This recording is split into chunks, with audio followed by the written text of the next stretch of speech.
मिलत तो हम बिता ले। अरे तू खिचड़ी खा के रह गई तो। लेकिन छोटका के बाद में एगो दिमाग खटकत रहा, दिमाग में एगो बात खटकत रहा। देखा बा जी कहाँ जात है, क्या बात है? सोचे लगल कि बड़का भैया का भैया भइले नहीं खे, हमारो ना भइल बा। कोई ऐसा हो जाए कि बड़का भैया पटा ले के हमार हो जाए ओकर बाद छोटका को हो। अरे तू को बोल कौन कौन खेल देती है रे भाई? लेकिन लड़की वहाँ चलाकी कैलस, बड़का से कैलस की है बड़का कलश की है। बताओ कलश बड़ी जोर की प्यास लगी, जरा एक लोटा पानी पिला दीजिए। जान होगी कोई बना के पी लो। अब छोटका तैयारी में बात बोले बड़का झोली उठौला से झोलिया ले ले क्या बात है? लेके लोटा सपटा दौड़ल सोई नदी के पास जाके पानी लिया। अरार के नीचे गए, पानी भरलस, जो अरार पर पहुंचे तब तक वो लड़की जोर जोर से आवाज कर रही है, बचाओ बचाओ की आवाज करने लगी। बड़का आवाज गई कलश की है, चला सुबह सागर तो रवि कोई के ऐसा करा ले कुछ गलत कर रहे हो। छोटका बहवा लोटवा का पनिया फेंक के भागत हो ये पहुंचल और जाकर के देख रहा तो उस लड़की के शरीर पर जो वस्त्र है कुल फाट गई रहल। आवाज कर दिया,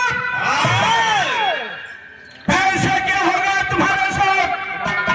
आंखों में आंसू लेकर के वो लड़की रोने लगी कि मैं तो तुमसे प्यार करती थी, तुमसे शादी करना चाहती थी, लेकिन जो ये तेरा छोटा भाई है मेरी आबरू को नीलाम कर दिया। कौन मुझसे शादी करेगा? खून सवार हो गए बड़का के कबारे पर, आप बबूला हो गया। कहा इतनी मजाल मेरा छोटा भाई हो करके मेरी होने वाली पत्नी के ऊपर इल्जाम किया, हाथ को उठा दिया, इसका इल्जाम भुगतना होगा। तुम ढांट करके कहने लगा तेरी गर्दन को मैं काट लूंगा। छोटका भैया मुझे बगल में खड़ा है, भैया रोने लगल कलश किए भैया हे पापिन के कहला तो हमार गर्दन काटल चाहत हो ना। आप अगर प्रेम से कह दे तो मैं अपनी गर्दन को झुका दूंगा। मेरे मुंह से आह भी अगर आ जाएगी तो कह दीजिएगा कि तू मेरा भाई नहीं है। लेकिन ये हमारे और आपके बीच में झगड़ा लगा रही है पापी। रो करके वो लड़का को भाग कलश का कलश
ये 4 दिन की चांदनी है, फिर अंधेरी रात।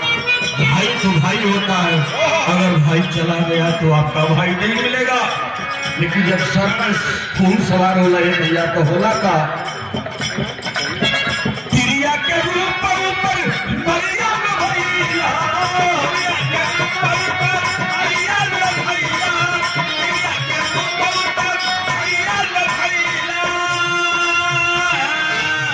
जरा याद करिए उस बचपना को। आप ही ने तो अंगुली पकड़ करके मुझे चलाया था, सिखाया था। तिरिया के रूप ऊपर भैया लो भैया